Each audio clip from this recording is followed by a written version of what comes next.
गुरु जी जय सिया राम। जय श्री सीताराम प्रभु जी। गुरु जी सबसे पहले हमें जानना चाहेंगे कि आज आपको चारद्वारी मंदिर पर लगभग कितना समय हो गया? भगवान वैसे तो जन्म से ही हम यहाँ हैं जी। और वर्तमान में अब तो हनुमान जी की कृपा है, शरण में लिए हुए हैं। तो जैसे गुरु जी आपको काफ़ी लंबा समय हो गया है यहाँ पर, तो इस मंदिर की क्या क्या यहाँ की मान्यता है, थोड़ा सा हम जानना चाहेंगे। यहाँ पर इस स्थान का नाम चारद्वारी के हनुमान जी के नाम से जाना जाता है। और यहाँ की विशेषता है, राजा पहाड़ सिंह जूदेव जो ओरछा नरेश थे, वो हनुमान जी को गौड़वाने से लेकर के आए थे। गौड़वाने में गऊँ हल में जोता जाती थी और उन गऊओं ने पीड़ित थी, नाश डाली जाती, पेट भर घास नहीं दिया जाता, आठों पैर हल में जोता जाता और जब गाय किसी काम की नहीं रहती तो उसके लिए कत्ल खाने बने हुए थे, उनको मार दिया जाता। तो उन गऊओं ने देखा कि कोई ऐसा धार्मिक राजा हो जो हमारी रक्षा कर सके। तो देखा कि कौन है ऐसा धार्मिक राजा, गौ सेवी, गौ भक्त, गौनिष्ठ। तो राजा पहाड़ सिंह देव का दर्शन हुआ तो उनसे गुहार की गौ माता ने कि प्रबल वीर सिंह जूदेव के कुंवर पहाड़ सिंह, तेरी राय हेरत है गंगे गौड़वाने की, पड़ी हूँ पिशाचिन बीच जो तत् है आठों याम, शुद्ध हूँ ना लेत पापी तड़के खाने की। यहाँ का राजा बड़ा अत्याचारी है, हमारे साथ इतना अन्याय होता है और फिर भी उसे पीड़ा नहीं होती कि गौ को काटा जाता है, गौ का दूध का दोहन सब कर लिया जाता है, मेरे बच्चे भूखे मर जाते हैं और हल में जोता जाता है, नाश डाली जाती है।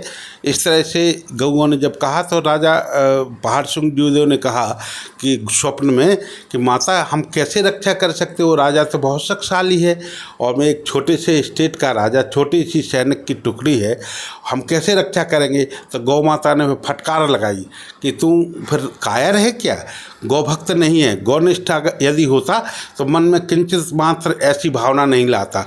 अरे तुझे विजय प्राप्त होगी हम गऊओं के आशीर्वाद से, तू क्यों संदेह करता है, तू केवल तैयार हो जा। बस राजा ने इतना स्वप्न सुना, उसकी नींद खुल गई। तो राजा मन में विचार करने लगे, गौ माता की मैं रक्षा कैसे कर सकता हूँ, और संकल्प विकल्प उठने लगे। लेकिन राजा ने निश्चय कर लिया, गौ माता का दिया हुआ स्वप्न है, मेरा मिथ्या नहीं हो सकता, इसलिए मैं आज प्रतिज्ञा करता हूँ अन्न जल तब ग्रहण करूँगा, पहले गौ माता की रक्षा कर लूँगा। नित्य क्रिया से निरत हुए, राज्यसभा में पहुँचे, दरबार लगाया, दरबारियों को बताया कि आज मुझे ऐसा स्वप्न हुआ है और मैंने प्रतिज्ञा भी कर ली, अन्न जल तभी ग्रहण करूँगा, गौ माता की रक्षा करूँगा। तो मंत्रियों ने कहा महाराज स्वप्न तो झूठा होता, कैसे भरोसा किया जा सके। तो राजा ने कहा नहीं, मेरा स्वप्न मिथ्या नहीं है, पूर्ण सत्य है, फिर भी जानकारी करना चाहिए। तो यहाँ से किसी दूत को भेज करके निरीक्षण किया जाए। दूत गया गौड़वाना, उसने जाकर के निरीक्षण किया, जो महाराज को स्वप्न हुआ था सब वैसा ही पाया। दूत ने आकर के बताया महाराज जो आपको स्वप्न हुआ है वही दशा गाय माता की है। तो राजा ने निश्चित कर लिया कि अब तो मैं वहाँ के राजा से या तो युद्ध करना होगा या अपनी शर्तें मनवाना होगी। तो यहाँ से एक पत्र भेजा वहाँ के राजा को। वहाँ के राजा का नाम था हृदय शाह, हिंदू राजा ही था लेकिन अत्याचार होता था। तो पत्र भेजा तो वहाँ के राजा ने कहा कि मैं तुम्हारी शर्तें स्वीकार नहीं करूँगा और मेरा राज्य जैसे संचालित होता वैसे ही होगा, और तुम्हें युद्ध करना है तो हम स्वीकार हैं और हम तैयार हैं, करो युद्ध। तो राजा ने फिर यहाँ से तैयारी की ओरछा से और इस स्थान तक आए, चारद्वारी तक सेना लेकर के। तो धर्मगुरुओं ने कहा महाराज आपका शरीर तो बहुत कमज़ोर दुबला पतला हो गया है, यदि आप अन्न जल ग्रहण नहीं करेंगे तो आपके प्राण नहीं रहेंगे। धर्म की रक्षा देह रक्षा के द्वारा होती है, जब शरीर रहेगा तभी धर्म की रक्षा होगी। तो राजा ने कहा मैंने तो संकल्प कर लिया। तो बोले उसका उपाय है, तो यहाँ गौ के गोबर का एक गौड़वाना विशाल बनाया गया और उस गौड़वाने को एक नकली लीला तोपे से तोड़ करके, और फिर राजा ने यहाँ हनुमान जी से प्रार्थना किया यदि गौ माता की रक्षा करने में हम सफल हुए तो आपका यहाँ मंदिर बनवाएंगे और आपके हनुमान जी आपको विराजमान कराएंगे। बस ऐसा कहने के बाद यहाँ से चल दिए और जैसे ही गौड़बाना पहुँचे तो घमासान युद्ध चढ़ गया।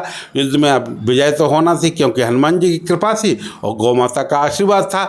उनको विजयश्री हासिल हुई। उस राजा को बंदी बनाया, अपनी जितनी शर्तें थी वो सारी की सारी वहाँ लागू की, अपना संविधान चलाया और वहाँ से हनुमान जी को एक तोप लाए थे और शिव जी लाए थे। 3 वस्तुएं लाए थे उधर से।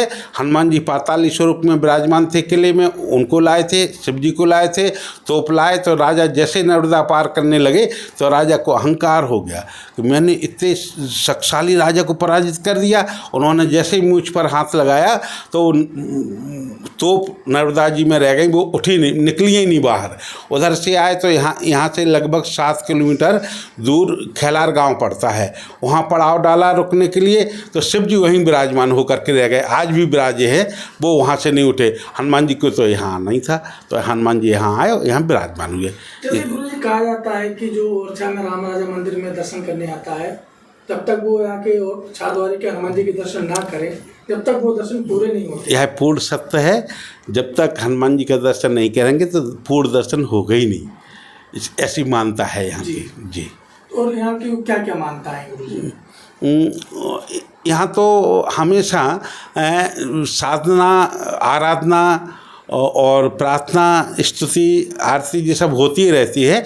और यहाँ जो भी हनुमान जी से मांगा जाता है, निश्चित रूप से हमारा निज का जो अनुभव है वो यही है कि वैसे तो मांगने की ज़रूरत नहीं है, वो सब जानते हैं, बिन मांगे ही सब दिया करते हैं। लेकिन यदि किसी ने हृदय से, भाव से, प्रेम से हनुमान जी से मांगा तो वो यहाँ से पूरा ही होकर के जाता है। जैसे गुरुजी आज हनुमान जयंती है तो लगभग आज क्या क्या कार्यक्रम यहाँ पर संपन्न कराया? आज एक तो सुबह से सुंदरकांड पर पाठ चला है और श्रृंगार भी भगवान का है और भी यहाँ भंडारा भी है, हवन पूजन होगा, भंडारा होगा। रात्रि में 8 बजे से भंडारा प्रारंभ हो जाएगा, ये 10, 11, 12 बजे तक चलते ही आज रहेगा। लगभग कितनी संख्या में यहाँ पर श्रद्धालु लोग आ रहे हैं? लगभग 8-10 हज़ार लोगों की संख्या। 8-10 हज़ार लोग यहाँ पर जी भी आते हैं। जी जी।